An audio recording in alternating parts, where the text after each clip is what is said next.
Hey everybody, it's Brian Asbury, and I just wanted to welcome you to today's episode. If you could, like today's episode, hit that subscribe button, and let's continue to grow the developmentally speaking brand. Today, my guest is the last real man, Silas Young. Silas, how's it going?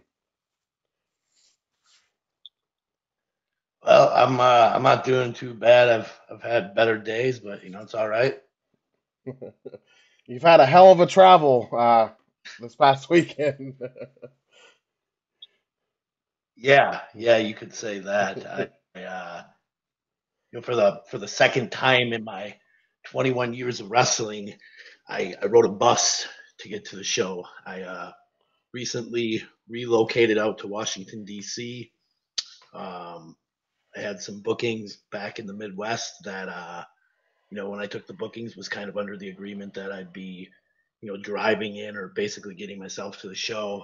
Um, and At the time, when I was trying to figure out how I was going to do this, I looked at the bus and I forgot that back in 2005 I had ridden a Greyhound bus, and what an awful experience it was. And I was quickly reminded this past weekend how awful it can truly be. It was just getting there involved uh, trips being canceled, delays. Um, Coming back was the same thing. There was a point where bus was pulled over. The police were came because actually twice it was pulled over and the police came. Once for a guy smoking weed on the bus. The other time for an underage runaway on the bus. So it was quite the experience. And then it was capped off with getting home last night, going to get my bag off the bus and finding that someone else had already taken it and stole my gear bag, which for any of the wrestlers out there know that can be a huge pain in the ass. I had new gear in there. I had boots. I had some really nice AMA knee pads. So it was a horrible experience. And then talking with the so-called customer service of Greyhound was also probably the worst part of it all. They could really give a shit what Hmm. happens to you. So, Yeah. but I will say it was a good weekend. It was three really good shows, totally different types of shows. Friday I had AAW in the Chicago area, which AAW is always one of my favorite shows of the month to do. They use nothing but top-notch talent. It's arguably one of the best independent companies in the United States. Then Saturday I did this show called Battle in the Creek. It was in Battle Creek, Michigan. They had Rob Van Dam on the show. I think it had been the first time he wrestled in Battle Creek in like 20 years, maybe more. And then Sunday, I had a show in Detroit for a place called Sanctuary Fight Club, which they do out of a little punk rock venue. Hmm. Uh, no chairs, standing room fans right up against the ring. It's a really cool vibe. So the wrestling part was all an amazing weekend. The travel part was equally horrible. Well, I'm sorry you had to go through that. And I'm happy that you're finally home. Because that Me can too. that can really wear someone down quickly. Right. I So, think next time. I think next time I would rather hitchhike than take a bus. yeah, I don't blame you. Yeah, right. So, what made you want to get into professional wrestling? You know what? I don't think my story is super typical. Hmm. A lot of guys, it's like was their dream as a kid or whatever. Uh, you know, Getting out of high school, I was kind of a dumbass kid. Was kind of into drugs, being stupid. I had a buddy out of high school who had trained to be a pro wrestler. I had randomly ran into him in town. He told me he was going to have his first match. Asked if I wanted to buy a ticket. Um, Bought the ticket. Day of the show came. I went there. Super excited to see my buddy Tom. Having his first match and just being a fan in general. Over all those years, I was excited. I had never really been to a live local wrestling show, Hmm. and it was actually at that show while I was watching my buddy have his match that I thought, man, you've always been a fan of wrestling. You've been kind of looking for something different to do with your life. Maybe this is what you can do. And that was the day I decided I was going to become a pro wrestler. Where did you start training at? So I trained in Kaukauna, Wisconsin, which is known for its cheese. Hmm. Uh, with a guy by the name of Chris Bassett. He was like a local enhancement talent or jobber, if you will, for like the AWA and WWF back in the probably early to mid '80s. How long did you train there for before you started taking So I trained bookings? there. Oh, okay. So I probably trained there for I want to say about 8 months. Hmm. Training at the time was only once a week. It was on like Sunday mornings, Sunday afternoons, and it was actually the year that I trained was 2001. So that winter we got lucky where it was El Nino, if you remember, or if you're old enough to remember that. And we had like an amazing, nice winter where I remember being outside in Wisconsin in December in shorts yet, still training. Um, but at that training at that place, I mean, you know, this wrestling is like this small little cult Hmm. genre thing where if you don't know about it, you don't know it exists. But once you get involved in it, you start meeting all these different people and realize what, how everything's kind of linked or connected. Everybody Hmm. knows each other. So after a handful of months of training and, finally having my first match, I had met some other people and I kind of realized that uh, there was a lot more. Obviously, there's always a lot more to learn, right? But there Hmm. was a lot more that I needed to learn before I could actually become passable as a wrestler. And Hmm. I kind of figured out that I wasn't going to learn it at that school. So luckily by then, I had met a few other people, a guy up in Green Bay by the name of Mike Kraus or Mike Mercury, and he had helped finish training me, kind of help teach me how to put things together, why we do certain things at certain points in the match, or the wrestling psychology. Hmm. So, although I did start with Chris Bassett, I kind of like to credit Mike Kraus as kind of really my trainer because I feel like he's the one who really taught me the ins and outs and why we do what we do at certain times in a Hmm. match. Oh yeah. How long so after you were finished training, did you stay in that Wisconsin area, and how long before you started branching out? Yeah, so yeah, I mean, I stayed in Wisconsin. As a matter of fact, I lived in Wisconsin until about 3 weeks ago. Hmm. This move out to DC was pretty fresh. Hmm. But at the time, I was living in Appleton, which is about 20 minutes south of Green Bay. Uh, I was still in Green Bay, Appleton area for about probably about another 2 years till 2004 is when I moved down to Milwaukee. Hmm. And I was in Milwaukee for about 19 years, I guess.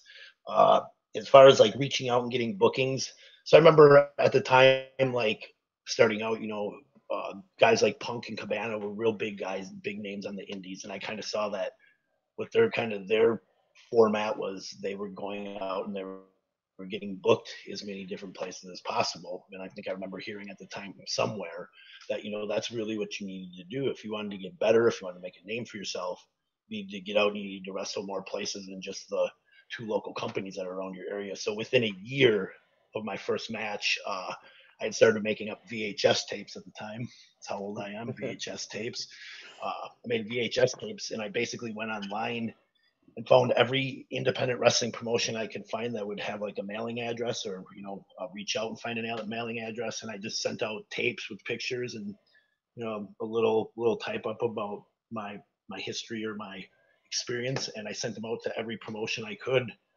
And luckily, I ended up getting booked a lot of bookings that way, especially for only being a year in. And I think about that nowadays with there being so many schools and so many young Hmm. guys. It was a lot easier to get booked different places back then than it is now for guys. Hmm. So what was the moment that really made Silas Young a name? Like, what was the defining moment that people were like, we've got something here? Man, that's hard to say. I mean, I think that's more of a question for other people to answer.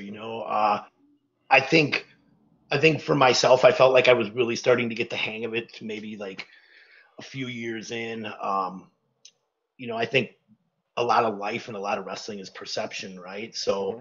if people are seeing you out and you're wrestling in, Milwaukee one night, and then you're down in Chicago, maybe Indianapolis, Detroit, um, you have this perception of that you're everywhere. So I Hmm. think after a few years of really getting out and traveling and doing stuff, which was mostly around the Midwest, to be honest with you, Hmm. I think that's when it kind of that perception came up of like, wow, this guy's actually pretty good. He's getting booked places. He's on shows in different states, or multiple states every weekend. So I would say, I don't know, maybe 2006, 2007, around that time. I got to work for AAW when Danny Daniels first bought the company and first started, and I give a lot of props to him for giving me opportunities to work with guys who were really good. Hmm. So I met you many, many years ago in Evolve. What led you to Evolve in those early days? Hmm. So I think I gotta. This kind of flashes back for me, but I think at the time I had Gabe Sapowski was still with Ring of Honor. I had done a handful of shows for Gabe. Then I got an opportunity to go do this like a tryout with WWE at the time, which wasn't a thing back then. Like they didn't really do tryouts. Hmm. I'd happened to do a handful of like dark matches or like Sunday night heat tapings. I was lucky enough to be able to work with a couple of guys who were really giving in the ring. I got a chance to talk with Johnny Ace for a minute, and he had agreed to send me down to OVW at the time for a week to do a tryout camp. And then, actually, at that time, they had offered me a job a few weeks later. And then in the process of the whole hiring process, I saw online one day that WWE was no longer having a business partnership with OVW, and there went that WWE contract. Hmm. So at which time I had, you know, during this whole process, which was a couple months, I had kind of stopped doing the Ring of Honor stuff, and I believe Adam Pearce took over at that time. And I was still, didn't give up on wrestling, still kept going out there, still kept doing it. And Gabe had reached out to me and asked about Evolve. So that's kind of how that happened with Evolve. How was your time at Evolve? I enjoyed it. I did like their first very first couple shows, I believe. It was cool. That was like probably one of my first times I had been out on the East Coast to wrestle. Uh, they had a lot of really good talent, good guys to learn from. It was nothing but a positive experience. Hmm. I always remember that one place we went in Union City where it was like upstairs and like what was it, the Ace Arena, I think it was. And Oh yeah, yeah, it yeah. was just upstairs of like a building, and there's a random ass wrestling arena upstairs. Right, right. Am I right in thinking it felt like a underground boxing gym or Oh something yeah, like oh that a yeah. little bit? It definitely Okay. felt like a fight club in Yeah. there. Okay. Yeah. Have to Very cram cool. everybody in a little room in the back. So you were with Evolve for a little bit, and then what led to Ring of Honor? Because I think I was there on one of your last So Evolve shows. say that again. I think I was there on one of your last Evolve shows before you went to Ring of Honor. I think we were in North Carolina, maybe. Yeah. So all right. So me and Gabe ended up having a bit of a falling out, and I think till this day he still hates my guts actually. But it was a weird thing. So at the time I had been working AAW like every month. Like I've worked AAW forever. Hmm. Been like I said, fortunate enough to be able to work there for so long over the years. And at that time, Danny was bringing in Michael Elgin a lot. Hmm. And I was doing stuff with Elgin, and every month Elgin would be like, "Hey man, like why don't you come to Ring of Honor? Like why don't you do some stuff there?" And I was like, "Oh, I'm like doing stuff with Evolve, and I know they kind of have a thing where if you work for one, you can't work for the other." Hmm. And then at the time, Gabe had asked me about doing, I think, some shows in Florida, somewhere that required a flight. Hmm. And I said, I was like, hey man, I was like like I'm married, I got a kid, I got a wife, I got a house, like I can't drive down there for that, like I'll miss too much work and stuff. I said, but I do have a buddy who has some connections with the airline, so they could like probably get me a cheap flight, and I'll even come in like a day early, because a lot of times when you do these like flights through like a airline employer or whatever, it's kind of like you're not guaranteed a seat. It's kind of like if there's an open seat, you'll get on like on standby. Hmm. So the day came of the show, or the day came like the day before came when I was supposed to leave. All the flights were full. I couldn't get on. So I hit him up and I was like, hey man, just let you know, I can't make it down today. Like the flights are full, but I'm gonna still try and get on tomorrow. and I believe there was like 3 shows that weekend. Mm-hmm. And so the next day came, same thing. All the flights are full. So I hit him up and I was like, "Hey man, I don't think I'm gonna be able to make it this weekend, you know." And I think he responded back with something like, "Hey, look, like we'll get you a flight, but we can only give you like I don't know, it was like 50 or $100 for the 3 shows." And you know, like I said, I have a family, I have bills, and I was like, man, I was like, I'd like really appreciate this opportunity. I was like, I can't come down for 3 days and wrestle for like $100. Like, Yeah. I'm going to spend way more than that in 3 days just on like eating and drinking like beverages, you know, like not even Mm-hmm. alcohol, just water, food, stuff like that, just basic living needs. And he said, he was like, well, if you can't make the sacrifice, then we don't have a spot for you. And I was like, all right, man. He's like, well, so we'll book you a ticket. I was like, no, bro. Like, I have to stay. Like, I guess I'll just instead work those few days and make money. You know, it wasn't what I wanted. I wanted to be able to be there, but at the same time, Yeah. you're an adult. You got a family. You got to take care of your responsibilities. So then, about I think maybe that following weekend was AAW, maybe 2 weeks, whatever. It was really close afterwards, and I ran into Elgin again. You know, same thing you would say is, "Hey man, like why don't you come to a Ring of Honor and blah blah blah." And I was like, "Actually, man, I was like, I kind of just had this falling out with Gabe, and I'm pretty sure he's never gonna book me again." I said, "So, yeah, man, if you want to like put my name out there, I'd more than appreciate it." And then it happened that maybe 2 weeks later, Ring of Honor Mm-hmm. was going to be in Milwaukee for the first time in years. So I ended up getting booked. Elgin helped me get booked. I think I worked Elgin on that show, and then they might even announced it beforehand or something. And then I got a nasty message from Gabe, like something along the lines of like, "You motherfucker, you know, you fucked me," or whatever the message was. Basically, like he thought that like I like made up this whole story about the flight thing because I wanted to go work for Ring of Honor. When the fact is, it was everything I said was the truth. You know, it was Mm-hmm. just shitty timing. You know. Yeah. So, so you get into Ring of Honor, and then how was that experience? How is that like? Because Ring of Honor, back then, it was you know you couldn't really talk when we were back there. You couldn't mention Ring of Honor, like it was either Evolve or Ring of Honor. So I missed Right. out. I Well, feel like I wouldn't even watch that because it was like the competition, and then oh yeah, it was like the enemy, right? yeah, Can't be fraternizing with the enemy. yeah, No, it was cool, man. Like honestly, like I love wrestling. Like I'm not like one of these people who like has heat with a bunch of people. As a matter of fact, like there's probably not anybody in wrestling that I hate. Like I just mhm, think it's super juvenile and dumb when people are like that. But like I loved working there. Like it mhm, was like honestly like the best time of my career. So I remember I'm pretty sure I worked Elgin there. That was in Milwaukee. I want to say that was I don't know if that was 2011, 2012, but pretty quick after that, um, you know, I talked to Delirious and it was like, hey man, like you know, I love it. Like I would love to do more. So then they booked me for the top prospect tournament, which would have been like in January of that next year. So it was probably just a couple months later. Um, and at the time, like I really started doing the last real man stuff mhm, with Gabe at Evolve, but it was kind of like I was literally just just scratching the surface with yeah, it. And I remember thinking going into the top prospect tournament, like, hey man, like you're coming to Ring of Honor and just like Evolve, you know, it's all just a bunch of uber talented people, right? mhm, And I was like, so maybe what you need to do is maybe you really need to lean into this last real man thing because you know you look at wrestling nowadays, there's not a whole lot of characters. Like a lot of mhm, guys are like just really good wrestlers with the first name and the last name. So I knew I needed something to stand out a little bit. So I really went, you know, full throttle on the last real man, you know, character, so to speak. And I think that's really kind of what helped me, you know, not just with the top prospect tournament, then to actually get it to turn into a full time gig. mhm.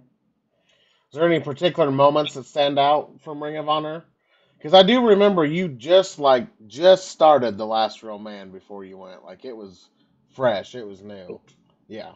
Yeah. You know, there's a lot of great moments. Like, man, I made a lot of good friends there. Had a lot of really cool travel experiences. But like, as far as like match stuff that I really think like really stood out was during the top prospect tournament. Me and Adam Page had a match with each other. And it might have been the first round. I'm not real sure. To be honest with you, I don't even remember how far I went in that tournament. I think I might have had 2 matches. And I remember, you know, asking like, hey, what do you want out of this match or whatever. They're like, just go out there me and Adam ended up having like a killer match, like doing some crazy shit we probably both never really do in our matches. Ended up really turning out really good, and I think it was like one of those matches where, uh, it helped really get eyes on both of us. Mm-hmm. So there was that match. Obviously, the stuff with Dalton Castle. Like, Mm-hmm. as a matter of fact, I think anytime wrestling fans, come up to me and talk to me and talk about Ring of Honor, it's like almost 95% of the time they're like, "Man, I love the stuff you did with Dalton Castle." So like that whole run with Dalton Castle, the promos to trying to make the boys into men, the matches, it was all super memorable. Mm-hmm. That was good times. Obviously, being able to go to Japan with New Japan and Ring of Honor crossover shows, that was really cool. The Madison Square Garden was great. Winning the television title a couple times, especially being able to have those matches with Kenny King, Mm-hmm. uh, was really cool. Kenny's probably one of my better friends in the professional wrestling business. So when you get to, you know, win a championship or have a moment like that with someone who's like your good friend, that's the best. Mm-hmm. So you done some, you did Ring of Honor, you did Evolve, you did some stuff with AEW. How's everything now? It's hard to say, man. Yeah. It's hard to say. I mean, life's good. I took it hard when Ring of Honor closed. I think most guys and gals who are in wrestling, they would understand, like, this is our life. We make Yep. our whole life this. And I was lucky enough to be with Ring of Honor for almost 9 years. So to have it, to back up just for a second, COVID happened. Everybody kept getting paid, to the point where it was kind of like, man, I really hope they start doing taping soon, because how long are they just going to keep paying us without us, putting out Mm-hmm. content or working? And then we started doing tapings, and it started feeling really good. And it was like, all right, well, we're going to get back into the swing of things. And then all of a sudden, we get told at the end of, I believe it was 21, that, hey, at the end of the year, you guys were done. So it was kind of a kick in the balls, and took a little time to kind of figure out, like, hey, what am I going to do? And I came to the conclusion pretty quick. I've dedicated my whole adult life to pro wrestling, and there's no way in hell I'm walking away from it now. Mm-hmm. So I'm still working pretty regularly, still doing shows basically almost every weekend. I've been lucky enough to do some stuff with AEW, and basically every time they bring me there, they put me in a good position, they give me a good match. So it's been good. I hope, honestly, that the next few months to a year, that maybe it turns into a job. Mm-hmm. Absolutely. I'd love to see you on AEW and the Ring of Honor and all that still, because it's still very wrestling's hot again, and it's just it feels like it was many years ago. So it's a good opportunity for everybody to get in, to make some money, to make some memories. Now. Right. Mm-hmm. It's crazy, isn't it crazy if you think, like, I think about, like, I decided to train to be a pro wrestler, or I shouldn't say I decided to train. I like started training to be a pro wrestler like a month and a half after like ECW and WCW went out of business, which, like, now it's like a 43-year-old man. I can look at it and go, wow, what a great career decision. 2/3 of the business just went under, and you're like, hey, this is what I'm going to do with my life. This is going to be my career move. To now, years later, there's wrestling on almost every night of the week. There's multiple places just in the United States that you can work and make a living, as well as, the Europe scene being super hot, especially the UK. Japanese wrestling becoming a little bit more global now, where it's something that people are kind of recognizing, opposed to it being a niche thing like it maybe was 20 years ago. Mm-hmm. So it's wild, and it's really really cool to see how wrestling is really caught on fire again, and really just, it's everywhere. Mm-hmm. Where can people reach out to you at? So, you can find me online. You can find me on Facebook, under my real name, which, if you have Google, you could probably figure that out pretty quick. You can find me on Instagram. I'm Silas Young 19. Uh, I need to get a Twitter page back again. I had kind of lost some of my social media at the end of last year. You can always reach out to me, as well. CalebDwall@gmail.com. I'm always looking to work more, looking to for new opportunities. It's there's ways to get a hold of me. I'm more than willing to do some business. One final question for you, sir. If there was All any right. advice you could give to anybody getting into professional wrestling, what would it be? Wow, that's a great question. I think it would be a multifaceted answer. I think it would be one. I think the big takeaway I would try and say about it is don't be such a damn hurry to think that you need to get to somewhere where this is going to be your job or where this is going to be your profession and you're going to start making a living right away. You got to really enjoy the journey. I think part of enjoying the journey and going through the ups and downs is what helps you appreciate the fact that you are even able to make a living at pro wrestling, but it also puts you it's also a good learning thing. It's like going to college or going to school. It'll put you in a lot of different positions during your journey, uh, of how to handle things that may come up when you wrestle for a company that's on TV. I Hmm. think the other things I would say is, make sure to get out there and market yourself. Make sure to, create relationships and talk with people, which I'll honestly say was never my strong suit. I've never been a politicker. I've always, was not always the greatest at networking. I think networking is super important. It's a business of relationships. There's a saying that you you get just as much from wrestling or learn just as much from wrestling outside of the ring, like a lot more actually outside of the ring than you do actually inside the ring. So cultivating relationships is super important, and take care of your body. Hmm. We only get one body. It's definitely becoming much more physical, athletic type of event, and you need to keep your body in shape because it can be real easy to catch fire and have something going good for you, and then you get hurt. And wrestling is such a quick, like, out of sight, out of mind. So you may Hmm. be hot and then you get hurt and you're gone for a couple months and you come back and that momentum you had is completely gone. So it's like I said, it's multifaceted. Build relationships, take care of your body, and enjoy the journey. Don't be in such a rush. Couldn't agree more. I just want to say thank you for coming on today. Thank you for what you've done for professional wrestling and what you continue to do. Well, thank you, man, and thank you for being so understanding. I know we were supposed to do this a couple days in a row. You know, so Oh. it's great. It's great how I'm Bustline's fault, not mine. If there's anything I can ever do, feel free to reach out. All right, thank you, Brian.